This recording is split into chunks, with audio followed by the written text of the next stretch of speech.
നമസ്കാരം. ആനന്ദ് ഇന്റർനാഷണൽ ന്യൂസിലേക്ക് സ്വാഗതം. പ്രധാന വാർത്തകൾ. യുകെയിൽ 2030കളുടെ തുടക്കത്തോടെ ജോലിയും പഠനവും പരിശീലനവുമില്ലാത്ത യുവാക്കളുടെ എണ്ണം 1.25 ദശലക്ഷമായി ഉയർന്നേക്കുമെന്ന് റിപ്പോർട്ട്. രാജ്യത്തെ ആരോഗ്യക്ഷേമ ആനുകൂല്യങ്ങളും തൊഴിൽ സഹായ സംവിധാനങ്ങളും അടിയന്തരമായി പുനഃക്രമീകരിക്കുമെന്നും കെയർ സ്റ്റാമർ സർക്കാരിനോട് മുൻ ലേബർ ഹെൽത്ത് സെക്രട്ടറി അലൻ മിൽബേൺ തയ്യാറാക്കിയ റിപ്പോർട്ട് ആവശ്യപ്പെടുന്നു. നിലവിലെ പ്രതിസന്ധികൾക്കുള്ള കാരണം എൻട്രി ലെവൽ ജോലികളും ഹോസ്പിറ്റാലിറ്റി, റീറ്റെയിൽ മേഖലകളിലുണ്ടായ ഇടിവ്. യുവാക്കൾക്കായി സർക്കാർ അടിയന്തര നടപടികൾ സ്വീകരിച്ചില്ലെങ്കിൽ ഒരു വലിയ തലമുറ തന്നെ നഷ്ടപ്പെട്ടു പോകുന്ന അവസ്ഥ ബ്രിട്ടൻ സംജാതമാകും. ചിക്കൻ ഗുനിയ യൂറോപ്പിലെ വടക്കേ അമേരിക്കയിലും പ്രധാന നഗരങ്ങളിലേക്കും അതിവേഗം വ്യാപിക്കുന്നതായി ശാസ്ത്രജ്ഞന്മാരുടെ മുന്നറിയിപ്പ്. ആഗോളതാപനവും കാലാവസ്ഥാ വ്യതിയാനവും മൂലമാണ് ഉഷ്ണമേഖലാ രോഗമായ ചിക്കൻ ഗുനിയ പടർന്നു പിടിക്കുന്നതെന്ന് കണ്ടെത്തൽ. മധ്യ തെക്ക് അമേരിക്കൻ, കരീബിയൻ ദ്വീപുകൾ, ഏഷ്യ, ആഫ്രിക്ക തുടങ്ങിയ ഉഷ്ണമേഖലാ പ്രദേശങ്ങളിൽ കണ്ടുവരുന്ന രോഗം വരും നാളുകളിൽ തണുപ്പേറിയ വിദേശ രാജ്യങ്ങളിലേക്കും പടർന്നു പിടിക്കുമെന്ന് പുതിയ പഠനം. ബർമിംഗ്ഹാം സിറ്റി കൗൺസിൽ സ്വന്തം ക്ലീൻ എയർ സോൺ നിയമം ലംഘിച്ചതിന് പിഴയായി അടച്ചത് 4.7 ലക്ഷം പൗണ്ട്. കൗൺസിലിന്റെ വാഹനങ്ങൾ 3262 തവണ നിയമലംഘനം നടത്തിയതായും ഇതിൽ കൂടുതലും മാലിന്യ സംസ്കരണ വിഭാഗത്തിന്റെ വാഹനങ്ങളാണെന്നും റിപ്പോർട്ട്. പദ്ധതി നടപ്പിലാക്കിയതിനു നഗരത്തിലെ വായുമലിനീകരണം കുറയ്ക്കാൻ വേണ്ടി. മാനദണ്ഡം പാലിക്കാതെ പദ്ധതി അട്ടിമറിച്ചത് കൗൺസിലിന്റെ സ്വന്തം വാഹനങ്ങൾ. സാമ്പത്തിക പ്രതിസന്ധി നേരിടുന്ന ബർമിംഗ്ഹാം കൗൺസിൽ സ്വന്തം ഫണ്ടിൽ നിന്നും തന്നെ പിഴ അടയ്ക്കുന്നത് കടുത്ത വിമർശനങ്ങൾക്ക് ഇടയാക്കുന്നു. ഇറാനിൽ അമേരിക്കൻ സൈന്യം നടത്തിയ ആക്രമണത്തിന് പ്രതികാരമായി US വ്യോമതാവളത്തിൽ ആക്രമണം നടത്തി ഇറാൻ സേന. ഇറാൻ തിരിച്ചടി നൽകിയത് ഇന്ന് പുലർച്ചെ ബന്ദർ അബ്ബാസ് വിമാനത്താവളത്തിന് സമീപം. ഹോർമോസ് കടലിടുക്കിന് സമീപം 4 ഇറാനിയൻ ഡ്രോണുകൾ വെടിവെച്ചിടുകയും ബന്ദർ അബ്ബാസിന് സമീപമുള്ള ഡ്രോൺ നിയന്ത്രണ കേന്ദ്രം അമേരിക്ക തകർക്കുകയും ചെയ്തതിന് പകരമായാണ് ഇറാന്റെ ആക്രമണം. അമേരിക്കയുടെ ഭാഗത്തു നിന്നും ഇനിയുണ്ടാകുന്ന ഏതൊരു നീക്കത്തിനും ഇതിലും ശക്തമായ തിരിച്ചടി നൽകുമെന്നും IRGCയുടെ മുന്നറിയിപ്പ്. ഇറാനിയൻ ഭരണകൂട അട്ടിമറി നടത്തുകയാണ് അമേരിക്കയുടെ ലക്ഷ്യമെന്നും ഇറാന്റെ രഹസ്യാന്വേഷണ മന്ത്രാലയം. ഹോർമോസ് കടലിടുക്കിന്റെ നിയന്ത്രണം ഒരു രാജ്യത്തിനും അനുവദിക്കില്ല എന്ന് US പ്രസിഡന്റ് ഡൊണാൾഡ് ട്രംപ്. ഏതെങ്കിലും ഒരു രാജ്യം നിയന്ത്രിക്കേണ്ട ഒന്നല്ല ഹോർമോസ് കടലിടുക്കെന്നും ഹോർമോസ് എല്ലാ രാജ്യങ്ങൾക്കുമായി തുറന്നു കിടക്കണമെന്നും അമേരിക്കൻ പ്രസിഡന്റ്. സമ്പുഷ്ടീകരിച്ച യുറേനിയം ശേഖരം പൂർണ്ണമായും ഉപേക്ഷിച്ചാൽ പോലും ഇറാനു മേലുള്ള സാമ്പത്തിക ഉപരോധങ്ങൾ ഇളവ് നൽകില്ലെന്നും ട്രംപ്. ഹോർമോസിന്റെ കാര്യത്തിൽ ഒമാൻ മറ്റെല്ലാവരെയും പോലെ പെരുമാറണമെന്നും അല്ലെങ്കിൽ ഒമാനെ തകർക്കുമെന്നും US പ്രസിഡന്റ് മുന്നറിയിപ്പ്. ഇറാനെതിരെയുള്ള നിലപാട് കടുപ്പിച്ച് അമേരിക്ക. ഇന്ത്യ ബംഗ്ലാദേശ് അതിർത്തിയിൽ സുരക്ഷ വർദ്ധിപ്പിക്കാൻ BSFന് 142.79 ഏക്കർ ഭൂമി കൈമാറി പശ്ചിമ ബംഗാൾ സർക്കാർ. സുവേന്ദു അധികാരിയുടെ സർക്കാർ സ്ഥലം കൈമാറിയത് ഔട്ട് പോസ്റ്റുകളും വേലികളും നിർമ്മിക്കാൻ കുച്ച്ബിഹാർ ജില്ലയിൽ 22.92 ഏക്കറും, ജൽപൈഗുരിൽ നിന്നും 35.16 ഏക്കറും, ഡാർജിലിംഗിൽ നിന്നും 8.81 ഏക്കറും അടക്കം അടിസ്ഥാന സൗകര്യ പദ്ധതിക്കായി സർക്കാർ കൈമാറിയത് 600 ഏക്കർ ഭൂമി. പെരുന്നാൾ ആഘോഷങ്ങളുടെ ഭാഗമായി മലപ്പുറം പാണക്കാട് തറവാട്ടിൽ മുഖ്യമന്ത്രി സന്ദർശനം നടത്തി. പാണക്കാട് കുടുംബത്തോടൊപ്പം പ്രഭാത ഭക്ഷണത്തിൽ പങ്കുചേരാൻ കഴിഞ്ഞാൽ വലിയ സന്തോഷമുണ്ട് എന്നും ജാതിമത വ്യത്യാസമില്ലാതെ എല്ലാവർക്കും ഒരുമിച്ച് ആഘോഷിക്കാൻ കഴിയുന്ന ദിവസങ്ങളായി വരാനിരിക്കുന്ന കാലം മാറണമെന്നും മുഖ്യമന്ത്രി. എൻഫോഴ്സ്മെന്റ് ഡയറക്ടറേറ്റ് റെയ്ഡുകളെ കുറിച്ച് മാധ്യമങ്ങളുടെ ചോദ്യങ്ങൾക്ക് പ്രതികരിക്കാൻ തയ്യാറാകാതെ VD സതീശൻ. സംസ്ഥാനത്തെ മുൻ മുഖ്യമന്ത്രിയുടെ വസതിയടക്കം നടന്ന ED റെയ്ഡുകൾ രാഷ്ട്രീയമായി വലിയ ചർച്ചയാകുന്ന സാഹചര്യത്തിലും മുഖ്യമന്ത്രിക്ക് മൗനം. ED ഉദ്യോഗസ്ഥർക്കെതിരായ ആക്രമണത്തിൽ പോലീസ് മേധാവിയെ വിളിപ്പിച്ച ആഭ്യന്തരമന്ത്രി രമേശ് ചെന്നിത്തല. ED ഉദ്യോഗസ്ഥർക്ക് സുരക്ഷ ഒരുക്കുന്നതിൽ കേരള പോലീസിന് ഗുരുതര വീഴ്ച സംഭവിച്ചതായി രഹസ്യാന്വേഷണ ഏജൻസിയുടെ റിപ്പോർട്ട്. പോലീസ് വീഴ്ച സംഭവിച്ചിട്ടുണ്ടോ എന്ന് DGP വിശദീകരണം നൽകണം. DGPയെ വിളിച്ചു വരുത്തിയത് CPMന്റെ ആക്രമണവും അതിനു മുമ്പ് നടന്ന പ്രതിഷേധവും നിയന്ത്രണ വിധേയമാകുന്നതിൽ പോലീസ് പരാജയപ്പെട്ടതായി വിമർശനം ഉയർന്ന സാഹചര്യത്തിൽ പിണറായി വിജയന്റെ വാടക വീട്ടിലെ ED റെയ്ഡിന് പിന്നാലെയുണ്ടായ ആക്രമണ സംഭവം തടയാൻ പോലീസിന് സാധിക്കാത്തത് ഗുരുതരമായ വീഴ്ചയെന്ന് BJP മുൻ സംസ്ഥാന അധ്യക്ഷൻ K സുരേന്ദ്രൻ. വാർത്തകൾ വിശദമായി. യുകെയിൽ ജോലിയിലോ വിദ്യാഭ്യാസത്തിലോ പരിശീലനത്തിലോ ഇല്ലാത്ത യുവാക്കളുടെ എണ്ണം 2030കളുടെ തുടക്കത്തോടെ 1.25 ദശലക്ഷമായി ഉയർന്നേക്കാമെന്ന് റിപ്പോർട്ട്. മുൻ ലേബർ ഹെൽത്ത് സെക്രട്ടറിയായ അലൻ മിൽബേൺ തയ്യാറാക്കിയ ഈ റിപ്പോർട്ട് നിലവിൽ കെയർ സ്റ്റാമർ സർക്കാരിനോട് രാജ്യത്തെ ആരോഗ്യക്ഷേമ ആനുകൂല്യങ്ങളും തൊഴിൽ സഹായ സംവിധാനങ്ങളും അടിയന്തരമായി പുനഃക്രമീകരിക്കാൻ ആവശ്യപ്പെടുന്നു. ഈ റിപ്പോർട്ടിൽ നിലവിലുള്ളതിനേക്കാൾ 25% വർധനവാണ് രേഖപ്പെടുത്തിയിരിക്കുന്നത്. യുവാക്കൾക്കായി സർക്കാർ അടിയന്തര നടപടികൾ സ്വീകരിച്ചില്ലെങ്കിൽ ഒരു വലിയ തലമുറ തന്നെ നഷ്ടപ്പെട്ടു പോകുമെന്ന അവസ്ഥയുണ്ടാകും. ഇത് യുവാക്കളുടെ പരാജയമല്ല, മറിച്ച് മാറുന്ന ലോകത്തിനനുസരിച്ച് മാറാൻ കഴിയാത്ത വിദ്യാഭ്യാസ, ആരോഗ്യ, ക്ഷേമ സംവിധാനങ്ങളുടെ പരാജയമാണെന്നും മിൽബേൺ ചൂണ്ടിക്കാട്ടുന്നു. പലപ്പോഴും ഈ സംവിധാനം യുവാക്കളെ ജോലിയിലേക്ക് നയിക്കുന്നതിനു പകരം ആനുകൂല്യങ്ങളെ ആശ്രയിച്ച് ജീവിക്കാൻ പ്രേരിപ്പിക്കുന്നു. നിലവിലെ പ്രതിസന്ധികൾക്കുള്ള കാരണങ്ങൾ എൻട്രി ലെവൽ ജോലികളിലും ഹോസ്പിറ്റാലിറ്റി, റീറ്റെയിൽ മേഖലകളിലും ഉണ്ടായ ഇടിവാണ്. കഴിഞ്ഞ ഒരു ദശകത്തിനിടെ യുവാക്കൾക്കുള്ള അപ്രന്റീസ്ഷിപ്പ് അവസരങ്ങളിൽ 35% കുറവ് രേഖപ്പെടുത്തി. വർദ്ധിച്ചുവരുന്ന മാനസികാരോഗ്യ പ്രശ്നങ്ങളും ആർട്ടിഫിഷ്യൽ ഇന്റലിജൻസ് മൂലം തൊഴിൽ വിപണിയിൽ ഉണ്ടാകുന്ന മാറ്റങ്ങളും സമ്പന്ന യൂറോപ്പ് രാജ്യങ്ങളിൽ വരുമാനമില്ലാത്തതോ പഠിക്കാത്തതോ ആയ യുവാക്കളുടെ നിരക്കിൽ UK ഇപ്പോൾ 3-ാം സ്ഥാനത്താണ്. നീറ്റ് ലിസ്റ്റിലുള്ള യുവാക്കളിൽ 10-ൽ 6 പേരും ഇതുവരെയും ഒരു ജോലി പോലും ചെയ്തിട്ടില്ലാത്തവരാണ്. ആഗോളതാപനവും കാലാവസ്ഥാ വ്യതിയാനവും മൂലം ഉഷ്ണമേഖലാ രോഗമായ ചിക്കൻ ഗുനിയ യൂറോപ്പിലെ വടക്കൻ അമേരിക്കയിലെയും പ്രധാന നഗരങ്ങളിലേക്ക് അതിവേഗം വ്യാപിക്കുന്നതായി റിപ്പോർട്ട്. സാധാരണയായി മധ്യ തെക്ക് അമേരിക്കൻ, കരീബിയൻ ദ്വീപുകൾ, ഇന്ത്യൻ മഹാസമുദ്രത്തിലെ ദ്വീപുകൾ, തെക്കു കിഴക്കൻ ഏഷ്യ, ആഫ്രിക്ക തുടങ്ങിയ ഉഷ്ണമേഖലാ പ്രദേശങ്ങൾ കണ്ടുവരുന്ന ഈ രോഗം വരും നാളുകൾ തണുപ്പേറിയ വിദേശ രാജ്യങ്ങളിലേക്കും പടരുമെന്നാണ് റിപ്പോർട്ട്. കാലാവസ്ഥയിലുണ്ടാകുന്ന വ്യതിയാനങ്ങൾ ചിക്കൻ ഗുനിയ പരത്തുന്ന 2 തരം കൊതുകുകൾക്ക് വളരാൻ അനുയോജ്യമായ സാഹചര്യം ഒരുക്കുന്നുവെന്ന് പഠനത്തിൽ നേതൃത്വം നൽകിയ ഡോക്ടർ യാങ് യു പറഞ്ഞു. കാലാവസ്ഥാ വ്യതിയാനം ചിക്കൻ ഗുനിയ വൈറസിന്റെ വ്യാപനത്തെ സ്വാധീനിക്കുന്നത് കൊതുകുകളുടെ ആവാസ വ്യവസ്ഥയിൽ മാറ്റം വരുത്തിക്കൊണ്ടാണ്. ഈ പഠനത്തിൽ ഏഷ്യൻ ടൈഗർ കൊതുകുകൾക്കാണ് പ്രധാന പങ്ക് വഹിക്കുന്നതായി കണ്ടെത്തി. വൈറസ് വ്യാപനത്തിന്റെ 70%-ലധികം പ്രവചനങ്ങളും ഇവയുമായി ബന്ധപ്പെട്ടിരിക്കുന്നു. സാധാരണ ഈജിപ്ഷ്യൻ കൊതുകുകളെ അപേക്ഷിച്ച് ഏഷ്യൻ ടൈഗർ കൊതുകുകൾക്ക് തണുപ്പുള്ള കാലാവസ്ഥയെ പ്രതിരോധിക്കാൻ ശേഷിയുണ്ട്. അതുകൊണ്ട് തന്നെ ആഗോള താപനം മൂലം അന്തരീക്ഷ താപനില ഉയരുമ്പോൾ മുൻപ് കടുത്ത തണുപ്പുണ്ടായിരുന്ന പ്രദേശങ്ങളിലും ഇവയ്ക്ക് എളുപ്പത്തിൽ പെരുകാൻ സാധിക്കും.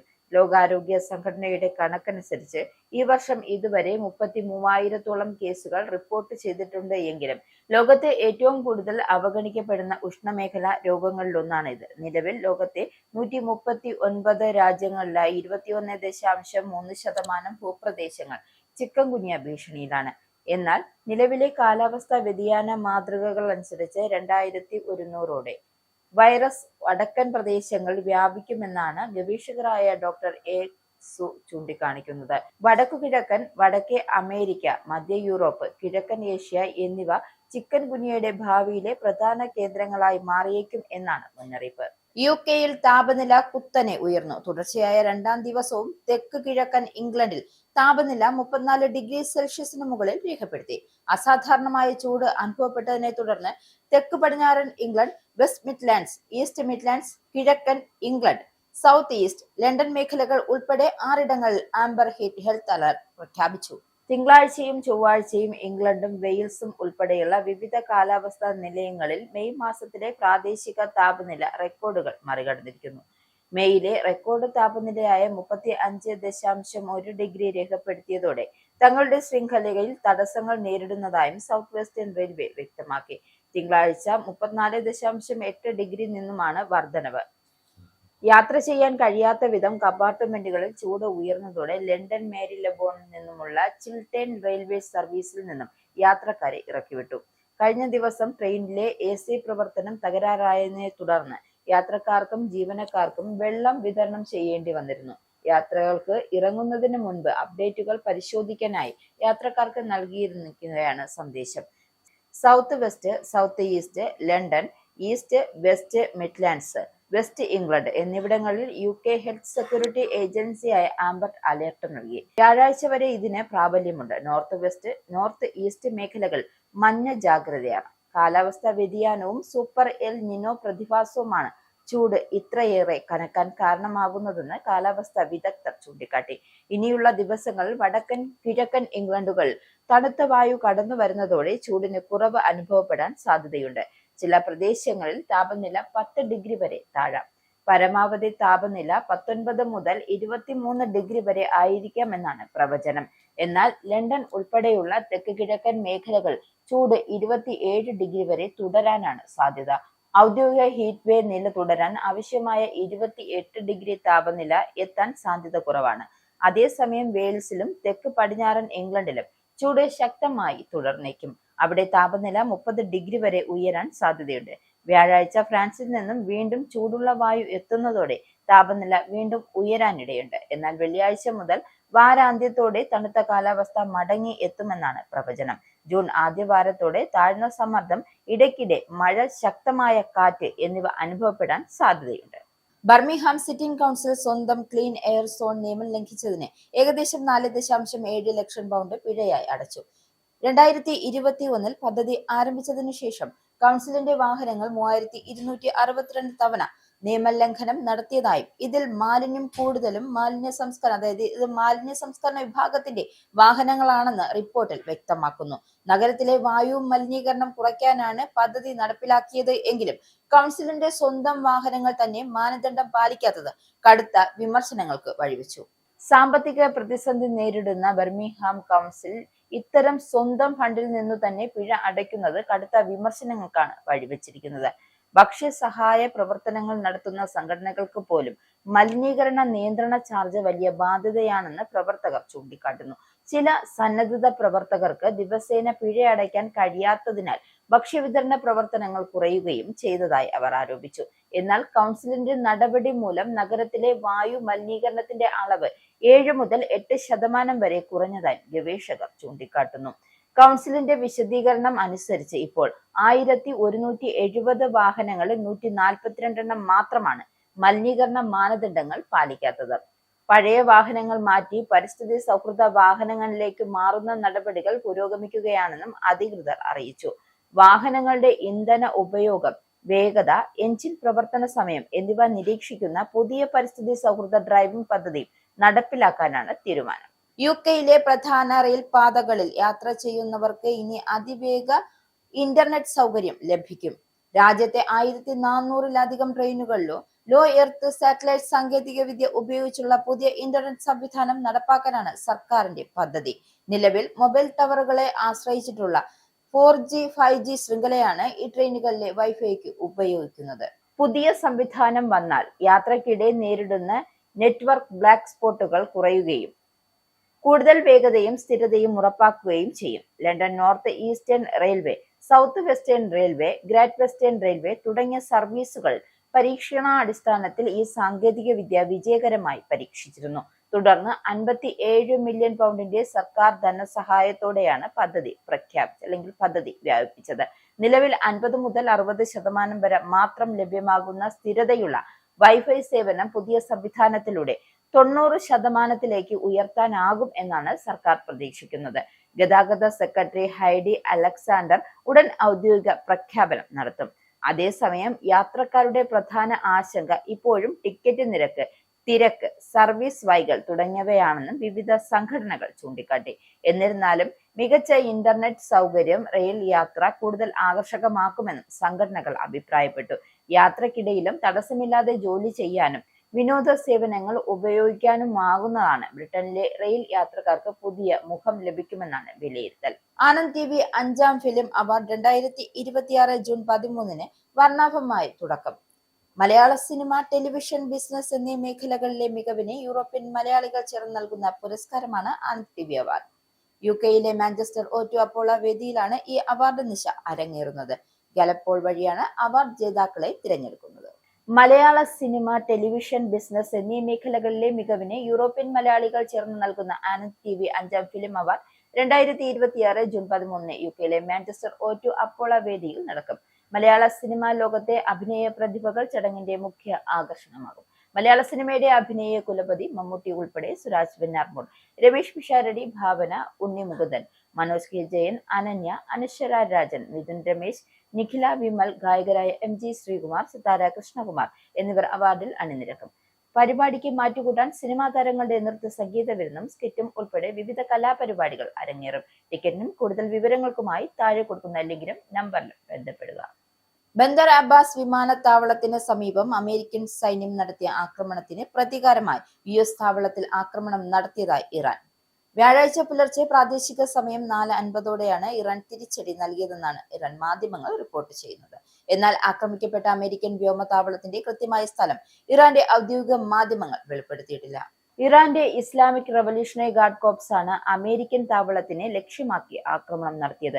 നേരത്തെ ഇറാന്റെ ബന്ദർ അബ്ബാസ് സൈനിക താവളത്തിന് നേരെ അമേരിക്കൻ സേന നടത്തിയ ആക്രമണത്തിന് പ്രതികാരമായാണ് ഈ പ്രത്യാക്രമണം നടന്നതെന്ന് ഇറാൻ വ്യക്തമാക്കി. ഹോർമൂസ് കടലിടുക്കിന് സമീപം 4 ഇറാനിയൻ ഡ്രോണുകൾ വെടിവെച്ചിടുകയും ബന്ദർ അബ്ബാസിന് സമീപമുള്ള ഡ്രോൺ നിയന്ത്രണ കേന്ദ്രം അമേരിക്ക തകർക്കുകയും ചെയ്തിരുന്നു. ഇതിന് പകരമായാണ് അമേരിക്കൻ വ്യോമതാവളം ലക്ഷ്യമിട്ടതെന്ന് ഇറാൻ വ്യക്തമാക്കി. അതേസമയം തങ്ങളുടെ സൈന്യത്തിനും വാണിജ്യ കപ്പൽ ഗതാഗതത്തിനും ഭീഷണിയായതിനാലാണ് ഇറാനിയൻ ഡ്രോണുകൾ തകർത്തതെന്നും ഇത് വെടിനിർത്തൽ കരാർ നിലനിർത്തുന്നതിനുള്ള പ്രതിരോധ നടപടിയാണെന്നും അമേരിക്കൻ സൈന്യം വ്യക്തമാക്കി. അമേരിക്കയുടെ ഭാഗത്തു നിന്നും ഇനിയുണ്ടാകുന്ന ഏതൊരു നീക്കത്തിനും ഇതിലും ശക്തമായ തിരിച്ചടി നൽകുമെന്നും IRGC മുന്നറിയിപ്പ് നൽകിയിട്ടുണ്ട്. മേഖലയിൽ US ഇറാൻ സംഘർഷം അതീവ ഗുരുതരമായി തുടരുകയാണ്. ഇറാനിൽ ഭരണകൂട അട്ടിമറി എന്ന ലക്ഷ്യം തന്നെയാണ് US-നും ഇസ്രയേലിനും ഇപ്പോഴും ഉള്ളതെന്ന് ഇറാന്റെ രഹസ്യാന്വേഷണ മന്ത്രാലയം. ഇറാനിലെ ഭരണകൂടത്തെ താഴെ ഇറക്കുക, രാജ്യത്തെ വിഭജിക്കുക എന്നീ ലക്ഷ്യങ്ങൾ നേടാൻ ശത്രു മറ്റു മാർഗങ്ങൾ നോക്കുകയാണ്. ഈ യുദ്ധം തുടങ്ങുമ്പോൾ തന്നെ അവർ അക്കാര്യം തുറന്ന് പ്രഖ്യാപിച്ചതാണെന്നും പക്ഷേ സൈനിക നടപടിയിലൂടെ അവർക്ക് വിജയം നേടാനായില്ല എന്നും ഇറാൻ. പശ്ചിമേഷ്യയെയും ലോകത്തെ ആകെയും പ്രതിസന്ധിയിലാക്കി ഫെബ്രുവരി 28-ന് തുടങ്ങിയ യുദ്ധം തീർക്കാനുള്ള കരാറിലെത്തുന്നത് സംബന്ധിച്ച് ഇറാനും US-നും ഇടയിൽ ആശയക്കുഴപ്പം തുടരവെയാണ് പ്രസ്താവന. ഇറാനുമേൽ സാമ്പത്തിക സമ്മർദ്ദം ശക്തമാക്കാൻ US-ഉം ഇസ്രയേലും ശ്രമിക്കുന്നതായി രഹസ്യാന്വേഷണ വിവരമുണ്ട്. രാജ്യത്ത് മതപരമായും വംശീയമായും വിഭജനം ഉണ്ടാക്കാനും അതുവഴി അട്ടിമറിയും ഭീകര പ്രവർത്തനങ്ങളും നടത്താനാണ് ശ്രമം. അതിനായി വിവിധ തരത്തിലുള്ള ആയുധങ്ങളും നിയമവിരുദ്ധമായ ആശയവിനിമയോപാധികളും വൻതോതിൽ കള്ളക്കടത്ത് നടത്തുന്നുണ്ട്. ഉപഗ്രഹം വഴി ഇന്റർനെറ്റ് സേവനം ലഭ്യമാക്കുന്ന സ്റ്റാർലിങ്ക് ഉപകരണങ്ങളാണ് അതിൽ പ്രധാനം. ഇക്കാര്യം മന്ത്രാലയം വ്യക്തമാക്കിയത്. അതിനിടെ ഇറാനിലെ യുദ്ധം തീർക്കാനുള്ള സാധ്യതകൾ ചർച്ച ചെയ്യാൻ US പ്രസിഡന്റ് ഡൊണാൾഡ് ട്രംപ് മന്ത്രിസഭാ യോഗം വിളിച്ചു. ഇറാനും തന്റെ ഭരണകൂടവും കരാറിനായുള്ള ഏകദേശ ധാരണയിലായിട്ടുണ്ട് എങ്കിലും ചർച്ചകൾ ഇപ്പോഴും അനിശ്ചിതത്വ അവസ്ഥയിലാണ്. കഴിഞ്ഞ ദിവസം ട്രംപും ഇക്കാര്യം വ്യക്തമാക്കിയിരുന്നു. ഹോർമൂസ് കടലിടുക്ക് വീണ്ടും തുറക്കാനും ഇറാന്റെ ആണവശേഷി ഇല്ലാതാക്കി എന്ന വാദത്തിന് വിശ്വാസ്യത നൽകാനും സഹായിക്കുന്ന ഒരു കരാറിലേക്ക് അടുത്തു എന്ന് ട്രംപ് ആത്മവിശ്വാസം പ്രകടിപ്പിച്ചു. അതിലൂടെ യുദ്ധം നീട്ടിക്കൊണ്ടു പോകുന്നതിനോട് റിപ്പബ്ലിക്കന്മാർക്കിടയിൽ പോലുമുള്ള എതിർപ്പ് പരിഹരിക്കാനാകും എന്നാണ് ട്രംപിന്റെ പ്രതീക്ഷ. കരാറിലുണ്ടാകുന്നതിനുള്ള ധാരണാപത്രത്തിൽ ഏതാണ്ട് തീരുമാനമായി എന്നുള്ള വാർത്തകൾ വന്നിരുന്നുവെങ്കിലും തിങ്കളാഴ്ച ഇറാന്റെ മിസൈൽ വിക്ഷേപണ കേന്ദ്രങ്ങളും മൈനുകളും നിക്ഷേപിക്കുന്ന ബോട്ടുകളും US സൈന്യം ആക്രമിച്ചതോടെയാണ് പ്രതീക്ഷ അസ്ഥാനത്തായത്. ഹോർമൂസ് കടലിടുക്കിന്റെ നിയന്ത്രണം ഒരു രാജ്യത്തിനും അനുവദിക്കില്ല എന്ന് US പ്രസിഡന്റ് ഡൊണാൾഡ് ട്രംപ്. കടലിടുക്ക് തുറക്കുന്നതുമായി ബന്ധപ്പെട്ട് ഇറാനുമായി നടക്കുന്ന ചർച്ചകളെക്കുറിച്ച് സംസാരിക്കവെയാണ് ട്രംപിന്റെ പരാമർശം. അതേസമയം ഒമാന് കർശന മുന്നറിയിപ്പുമായി ട്രംപ് നൽകി. ഹോർമൂസ് കടലിടുക്ക് എല്ലാ രാജ്യങ്ങൾക്കുമായി തുറന്നു കിടക്കണം. ഏതെങ്കിലും ഒരു രാജ്യം നിയന്ത്രിക്കേണ്ട ഒന്നല്ല കടലിടുക്ക് എന്നും ട്രംപ്. ഞങ്ങൾ അതിൽ നിരീക്ഷണം നടത്തും, പക്ഷേ ആരും അത് നിയന്ത്രിക്കാൻ പോകുന്നില്ലെന്നും ട്രംപ് കൂട്ടിച്ചേർത്തു. ഹോർമൂസിന്റെ കാര്യത്തിൽ ഒമാൻ മറ്റെല്ലാവരെയും പോലെ പെരുമാറണമെന്നും ട്രംപ് പറഞ്ഞു. അല്ലെങ്കിൽ ഒമാനെ തകർക്കുമെന്നും US പ്രസിഡന്റ് മുന്നറിയിപ്പ് നൽകി. അതേസമയം ഇറാനെതിരെയുള്ള നിലപാട് കടുപ്പിക്കുകയാണ് അമേരിക്ക. സമ്പുഷ്ടീകരിച്ച യുറേനിയം ശേഖരം പൂർണ്ണമായും ഉപേക്ഷിച്ചാൽ പോലും ഇറാനുമേലുള്ള സാമ്പത്തിക ഉപരോധങ്ങളിൽ ഇളവ് നൽകില്ലെന്നാണ് ട്രംപിന്റെ നിലപാട്. PBS ന്യൂസിന് നൽകിയ അഭിമുഖത്തിലാണ് ട്രംപ് തന്റെ നിലപാട് വ്യക്തമാക്കിയത്. ആണവ കരാറിന്റെ ഭാഗമായി ഇറാൻ യുറേനിയം കൈമാറിയാൽ അവർക്കെതിരെയുള്ള കടുത്ത സാമ്പത്തിക ഉപരോധങ്ങൾ നീക്കുമോ എന്ന ചോദ്യത്തിന് ഒരിക്കലും ഇല്ല എന്നാണ് അദ്ദേഹം മറുപടി നൽകിയത്. ഹോർമൂസ് കടലിടുക്കിലൂടെയുള്ള കപ്പൽ ഗതാഗതം പുനഃസ്ഥാപിക്കുന്നതിനും ഗൾഫ് മേഖലയിൽ സമാധാനം കൊണ്ടുവരുന്നതിനുമായി അമേരിക്കയും ഇറാനും തമ്മിലുള്ള പുതിയ സമാധാന ഉടമ്പടിയുടെ കരട് രേഖ കഴിഞ്ഞ ദിവസം പുറത്തു വന്നിരുന്നു. അമേരിക്കയുമായുള്ള കരട് ധാരണയുടെ അടിസ്ഥാനത്തിൽ ഹോർമൂസ് കടലിടുക്ക് ഒരു മാസത്തിനുള്ളിൽ വീണ്ടും തുറക്കാൻ ഇറാൻ തയ്യാറെടുക്കുന്നതായി ഇറാനിയൻ സ്റ്റേറ്റ് ടെലിവിഷൻ റിപ്പോർട്ട് ചെയ്തു. ഹോർമൂസ് വഴിയുള്ള വാണിജ്യ കപ്പൽ ഗതാഗതം പഴയപടിയാക്കാനും മേഖലയിൽ നിന്നും അമേരിക്കൻ സൈന്യത്തെ ഭാഗികമായി പിൻവലിക്കാനുമാണ് ഈ കരട് രേഖ ലക്ഷ്യമിടുന്നത്. ഇനി പൗണ്ട്, യൂറോ, ഡോളർ, രൂപ ഇന്നത്തെ വിനിമയ നിരക്ക്. ഒരു പൗണ്ട് 128.89 ഇന്ത്യൻ രൂപ. ഒരു പൗണ്ട് 1.15 യൂറോ. ഒരു US ഡോളർ 96.23 ഇന്ത്യൻ രൂപ. ഒരു യൂറോ 111.01 ഇന്ത്യൻ രൂപ. ഒരു പൗണ്ട് 1.34 US ഡോളർ. ഒരു കനേഡിയൻ ഡോളർ 69.07 ഇന്ത്യൻ രൂപ. ഇനിയൊരു ഇടവേള.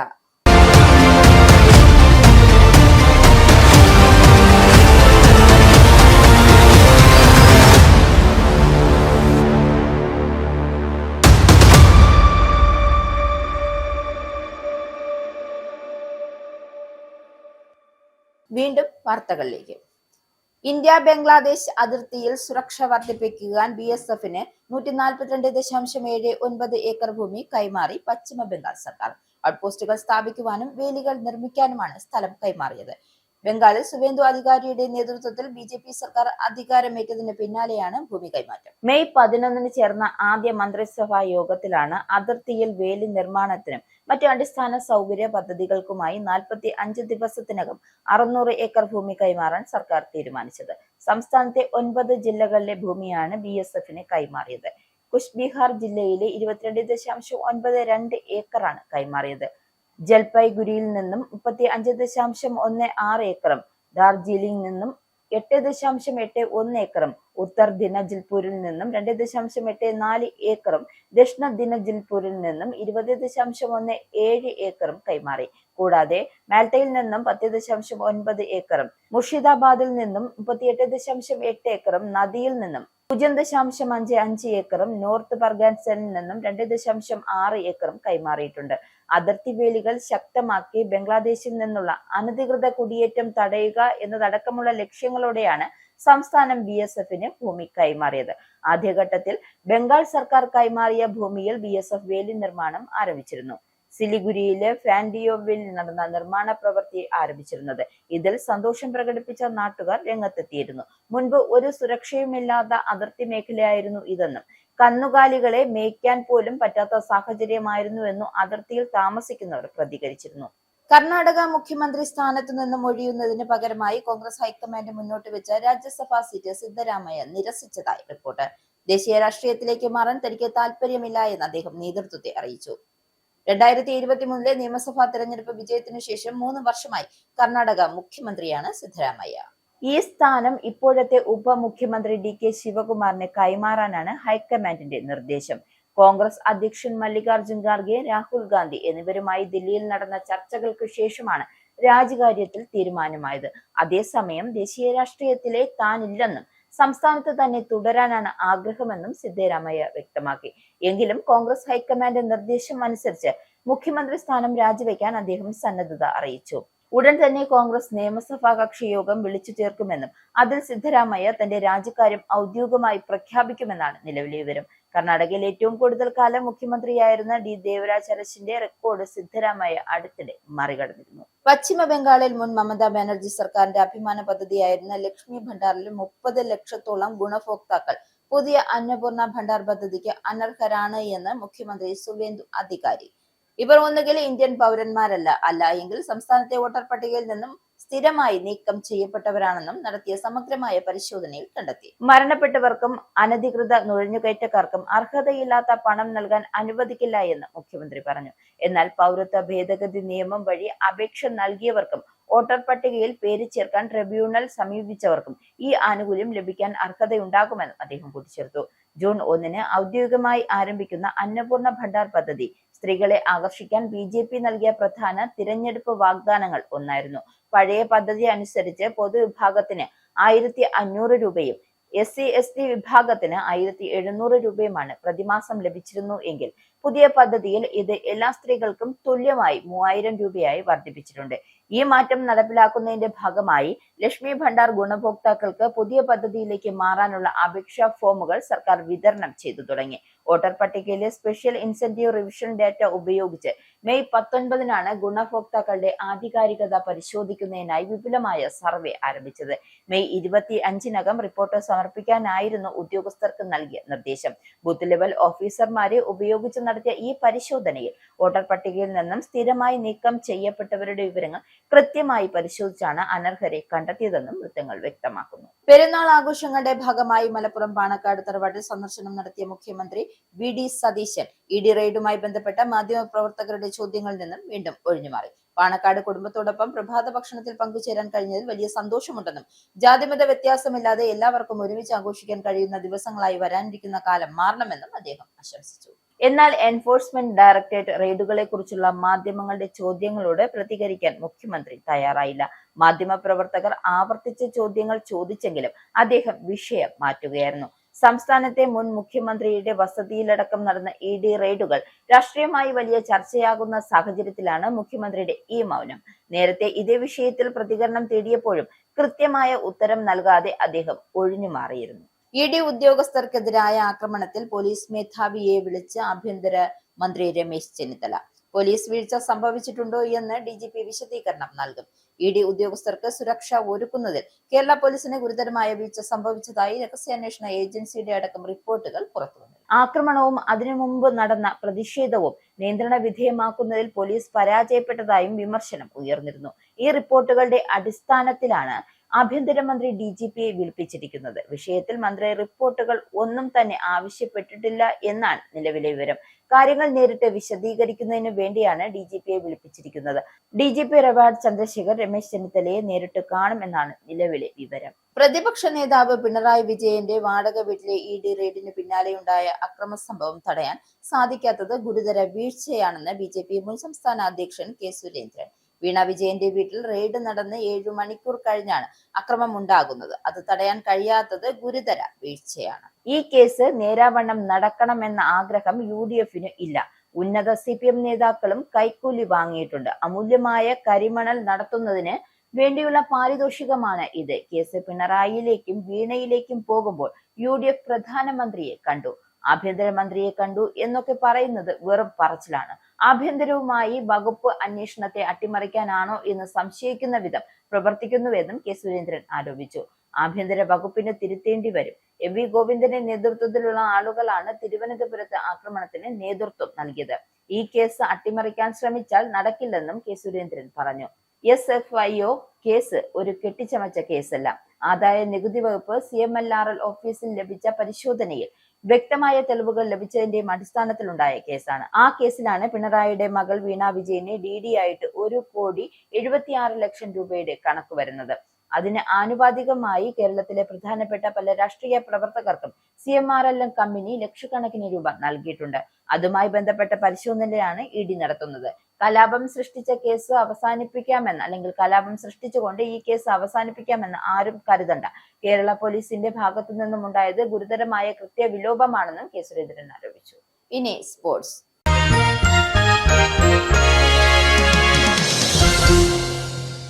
IPL-ന്റെ പരമ്പരാഗത കലണ്ടറായ മാർച്ച്-മെയ് മാസങ്ങളിൽ മാറ്റം വരുത്തിയേക്കുമെന്ന് സൂചന. ടൂർണമെന്റ് സെപ്റ്റംബർ-ഒക്ടോബർ മാസങ്ങളിലേക്ക് മാറ്റുന്നതിനെ കുറിച്ച് BCCI ആലോചിക്കുന്നുണ്ട് എന്ന് IPL ചെയർമാൻ അരുൺ ധൂമൽ. നിലവിലൊരു തീരുമാനവും എടുത്തിട്ടില്ല എങ്കിലും 2027 ശേഷമുള്ള IPL വികസന പദ്ധതികളുടെ പശ്ചാത്തലത്തിലാണ് ഈ ചർച്ചകൾ. 2008 അരങ്ങേറ്റം മുതൽ ഇന്ത്യൻ വേനൽ മാസങ്ങളായ മാർച്ച്, ഏപ്രിൽ, മെയ് മാസങ്ങളിലാണ് IPL നടക്കാറുള്ളത്. എന്നാൽ ആതിഥേയത്വ നഗരങ്ങളിലെ വർദ്ധിച്ചു വരുന്ന ചൂട് കളിക്കാർക്കും സപ്പോർട്ട് സ്റ്റാഫിനും കാണികൾക്കും ഒരുപോലെ വെല്ലുവിളിയായി മാറിയിട്ടുണ്ട്. IPL 2026 സീസൺ പല വേദികളിലും ഉച്ചകഴിഞ്ഞുള്ള പരിശീലന സെക്ഷനുകളും സായാഹ്ന മത്സരങ്ങളുമായി കഠിന ചൂട് അനുഭവപ്പെട്ടതോടെയാണ് ഈ വിഷയം കൂടുതൽ ഗൗരവമായി പരിഗണിക്കാൻ തുടങ്ങിയത്. ഭാവിയിലെ IPL മത്സരക്രമം BCCI വിലയിരുത്തുമ്പോൾ കാലാവസ്ഥാപരമായ ആശങ്കകൾ ഒരു പ്രധാന ഘടകമായേക്കുമെന്നും അരുൺ ധൂമൽ സമ്മതിച്ചു. മത്സരം മറ്റൊരു സമയത്തേക്ക് മാറ്റാൻ കഴിയുമോ എന്നതിനെ കുറിച്ച് ബ്രോഡ്കാസ്റ്റേഴ്സുമായി ചർച്ച ചെയ്യേണ്ടതുണ്ട് എന്നും ധൂമൽ വ്യക്തമാക്കി. സാധ്യമായ ബദലുകളിൽ സെപ്റ്റംബറും ഒക്ടോബറുമാണ് ഏറ്റവും ശക്തമായ വിൻഡോ സാധ്യതകളായി ഉയർന്നു വന്നിരിക്കുന്നത്. വേനൽക്കാലത്തെ അപേക്ഷിച്ച് ഈ കാലയളവിൽ കൂടുതൽ അനുകൂലമായ കാലാവസ്ഥയാണ് ലഭിക്കുന്നത്. പ്രധാന വാർത്തകൾ ഒരിക്കൽ കൂടി. UK-യിൽ 2030-കളുടെ തുടക്കത്തോടെ ജോലിയും പഠനവും പരിശീലനവുമില്ലാത്ത യുവാക്കളുടെ എണ്ണം 1.25 ദശലക്ഷമായി ഉയർന്നേക്കുമെന്ന് റിപ്പോർട്ട്. രാജ്യത്തെ ആരോഗ്യക്ഷേമ ആനുകൂല്യങ്ങളും തൊഴിൽ സഹായ സംവിധാനങ്ങളും അടിയന്തരമായി പുനഃക്രമീകരിക്കുമെന്നും KS സ്റ്റാമർ സർക്കാരിനോട് മുൻ ലേബർ ഹെൽത്ത് സെക്രട്ടറി അലൻ മിഡ്ബേൺ തയ്യാറാക്കിയ റിപ്പോർട്ട് ആവശ്യപ്പെടുന്നു. നിലവിലെ പ്രതിസന്ധികൾക്കുള്ള കാരണം എൻട്രി ലെവൽ ജോലികളും ഹോസ്പിറ്റാലിറ്റി, റീറ്റെയിൽ മേഖലകളിലുണ്ടായ ഇടിവ്. യുവാക്കൾക്കായി സർക്കാർ അടിയന്തര നടപടികൾ സ്വീകരിച്ചില്ലെങ്കിൽ ഒരു വലിയ തലമുറ തന്നെ നഷ്ടപ്പെട്ടു പോകുന്ന അവസ്ഥ ബ്രിട്ടൻ സംജാതമാകും. ചിക്കൻ ഗുനിയ യൂറോപ്പിലെ വടക്കേ അമേരിക്കയിലും പ്രധാന നഗരങ്ങളിലേക്കും അതിവേഗം വ്യാപിക്കുന്നതായി ശാസ്ത്രജ്ഞന്മാരുടെ മുന്നറിയിപ്പ്. ആഗോളതാപനവും കാലാവസ്ഥാ വ്യതിയാനവും മൂലമാണ് ഉഷ്ണമേഖലാ രോഗമായ ചിക്കൻ ഗുനിയ പടർന്നു പിടിക്കുന്നതെന്ന് കണ്ടെത്തൽ. മധ്യ തെക്ക് അമേരിക്കൻ, കരീബിയൻ ദ്വീപുകൾ, ഏഷ്യ, ആഫ്രിക്ക തുടങ്ങിയ ഉഷ്ണമേഖലാ പ്രദേശങ്ങളിൽ കണ്ടുവരുന്ന രോഗം വരും നാളുകളിൽ തണുപ്പേറിയ വിദേശ രാജ്യങ്ങളിലേക്കും പടർന്നു പിടിക്കുമെന്ന് പുതിയ പഠനം. ബർമിംഗ്ഹാം സിറ്റി കൗൺസിൽ സ്വന്തം ക്ലീൻ എയർ സോൺ നിയമം ലംഘിച്ചതിന് പിഴയായി അടച്ചത് £4.7 ലക്ഷം. കൗൺസിലിന്റെ വാഹനങ്ങൾ 3262 തവണ നിയമലംഘനം നടത്തിയതായും ഇതിൽ കൂടുതലും മാലിന്യ സംസ്കരണ വിഭാഗത്തിന്റെ വാഹനങ്ങളാണെന്നും റിപ്പോർട്ട്. പദ്ധതി നടപ്പിലാക്കിയതിനു നഗരത്തിലെ വായു മലിനീകരണം കുറയ്ക്കാൻ വേണ്ടി. മാനദണ്ഡം പാലിക്കാതെ പദ്ധതി അട്ടിമറിച്ചത് കൗൺസിലിന്റെ സ്വന്തം വാഹനങ്ങൾ. സാമ്പത്തിക പ്രതിസന്ധി നേരിടുന്ന ബർമിംഗ്ഹാം കൗൺസിൽ സ്വന്തം ഫണ്ടിൽ നിന്നും തന്നെ പിഴ അടയ്ക്കുന്നത് കടുത്ത വിമർശനങ്ങൾക്ക് ഇടയാക്കുന്നു. ഇറാനിൽ അമേരിക്കൻ സൈന്യം നടത്തിയ ആക്രമണത്തിന് പ്രതികാരമായി US വ്യോമതാവളത്തിൽ ആക്രമണം നടത്തി ഇറാൻ സേന. ഇറാൻ തിരിച്ചടി നൽകിയത് ഇന്ന് പുലർച്ചെ ബന്ദർ അബ്ബാസ് വിമാനത്താവളത്തിന് സമീപം. ഹോർമൂസ് കടലിടുക്കിന് സമീപം 4 ഇറാനിയൻ ഡ്രോണുകൾ വെടിവെച്ചിടുകയും ബന്ദർ അബ്ബാസിന് സമീപമുള്ള ഡ്രോൺ നിയന്ത്രണ കേന്ദ്രം അമേരിക്ക തകർക്കുകയും ചെയ്തതിന് പകരമായാണ് ഇറാന്റെ ആക്രമണം. അമേരിക്കയുടെ ഭാഗത്തു നിന്നും ഇനിയുണ്ടാകുന്ന ഏതൊരു നീക്കത്തിനും ഇതിലും ശക്തമായ തിരിച്ചടി നൽകുമെന്നും IRGCയുടെ മുന്നറിയിപ്പ്. ഇറാനിൽ ഭരണകൂട അട്ടിമറി നടത്തുകയാണ് അമേരിക്കയുടെ ലക്ഷ്യമെന്നും ഇറാന്റെ രഹസ്യാന്വേഷണ മന്ത്രാലയം. ഹോർമൂസ് കടലിടുക്കിന്റെ നിയന്ത്രണം ഒരു രാജ്യത്തിനും അനുവദിക്കില്ല എന്ന് US പ്രസിഡന്റ് ഡൊണാൾഡ് ട്രംപ്. ഏതെങ്കിലും ഒരു രാജ്യം നിയന്ത്രിക്കേണ്ട ഒന്നല്ല ഹോർമൂസ് കടലിടുക്കെന്നും ഹോർമൂസ് എല്ലാ രാജ്യങ്ങൾക്കുമായി തുറന്നു കിടക്കണമെന്നും അമേരിക്കൻ പ്രസിഡന്റ്. സമ്പുഷ്ടീകരിച്ച യുറേനിയം ശേഖരം പൂർണ്ണമായും ഉപേക്ഷിച്ചാൽ പോലും ഇറാനു മേലുള്ള സാമ്പത്തിക ഉപരോധങ്ങൾ ഇളവ് നൽകില്ലെന്ന് ട്രംപ്. ഹോർമൂസിന്റെ കാര്യത്തിൽ ഒമാൻ മറ്റെല്ലാവരെയും പോലെ പെരുമാറണമെന്നും അല്ലെങ്കിൽ ഒമാനെ തകർക്കുമെന്നും US പ്രസിഡന്റ് മുന്നറിയിപ്പ്. ഇറാനെതിരെയുള്ള നിലപാട് കടുപ്പിച്ച് അമേരിക്ക. ഇന്ത്യ ബംഗ്ലാദേശ് അതിർത്തിയിൽ സുരക്ഷ വർദ്ധിപ്പിക്കാൻ BSFന് 142.79 ഏക്കർ ഭൂമി കൈമാറി പശ്ചിമ ബംഗാൾ സർക്കാർ. സുവേന്ദു അധികാരിയുടെ സർക്കാർ സ്ഥലം കൈമാറിയത് ഔട്ട് പോസ്റ്റുകളും വേലികളും നിർമ്മിക്കാൻ കുച്ച്ബിഹാർ ജില്ലയിൽ 22.92 ഏക്കറും ജൽപഗുരിൽ നിന്നും 35.16 ഏക്കറും ഡാർജിലിംഗിൽ നിന്നും 8.81 ഏക്കറും അടക്കം അടിസ്ഥാന സൗകര്യ പദ്ധതിക്കായി സർക്കാർ കൈമാറിയത് 600 ഏക്കർ ഭൂമി. പെരുന്നാൾ ആഘോഷങ്ങളുടെ ഭാഗമായി മലപ്പുറം പാണക്കാട് തറവാട്ടിൽ മുഖ്യമന്ത്രി സന്ദർശനം നടത്തി. പാണക്കാട് കുടുംബത്തോടൊപ്പം പ്രഭാത ഭക്ഷണത്തിൽ പങ്കുചേരാൻ കഴിഞ്ഞാൽ വലിയ സന്തോഷമുണ്ട് എന്നും ജാതിമത വ്യത്യാസമില്ലാതെ എല്ലാവർക്കും ഒരുമിച്ച് ആഘോഷിക്കാൻ കഴിയുന്ന ദിവസങ്ങളായി വരാനിരിക്കുന്ന കാലം മാറണമെന്നും മുഖ്യമന്ത്രി. എൻഫോഴ്സ്മെന്റ് ഡയറക്ടറേറ്റ് റെയ്ഡുകളെ കുറിച്ച് മാധ്യമങ്ങളുടെ ചോദ്യങ്ങൾക്ക് പ്രതികരിക്കാൻ തയ്യാറാകാതെ VD സതീശൻ. സംസ്ഥാനത്തെ മുൻ മുഖ്യമന്ത്രിയുടെ വസതിയടക്കം നടന്ന ED റെയ്ഡുകൾ രാഷ്ട്രീയമായി വലിയ ചർച്ചയാകുന്ന സാഹചര്യത്തിലും മുഖ്യമന്ത്രിക്ക് മൗനം. ED ഉദ്യോഗസ്ഥർക്കെതിരായ ആക്രമണത്തിൽ പോലീസ് മേധാവിയെ വിളിപ്പിച്ച ആഭ്യന്തരമന്ത്രി രമേശ് ചെന്നിത്തല. ED ഉദ്യോഗസ്ഥർക്ക് സുരക്ഷ ഒരുക്കുന്നതിൽ കേരള പോലീസിന് ഗുരുതര വീഴ്ച സംഭവിച്ചതായി രഹസ്യാന്വേഷണ ഏജൻസിയുടെ റിപ്പോർട്ട്. പോലീസ് വീഴ്ച സംഭവിച്ചിട്ടുണ്ടോ എന്ന് DGP വിശദീകരണം നൽകണം. DGPയെ വിളിച്ചു വരുത്തിയത് CPMന്റെ ആക്രമണവും അതിനു മുമ്പ് നടന്ന പ്രതിഷേധവും നിയന്ത്രണ വിധേയമാകുന്നതിൽ പോലീസ് പരാജയപ്പെട്ടതായി വിമർശനം ഉയർന്ന സാഹചര്യത്തിൽ പിണറായി വിജയന്റെ വാടക വീട്ടിലെ ED റെയ്ഡിന് പിന്നാലെയുണ്ടായ ആക്രമണ സംഭവം തടയാൻ പോലീസിന് സാധിക്കാത്തത് ഗുരുതരമായ വീഴ്ചയെന്ന് BJP മുൻ സംസ്ഥാന അധ്യക്ഷൻ K സുരേന്ദ്രൻ. ഈ ബുള്ളറ്റിൻ ഇവിടെ സമാപിക്കുന്നു. നന്ദി, നമസ്കാരം.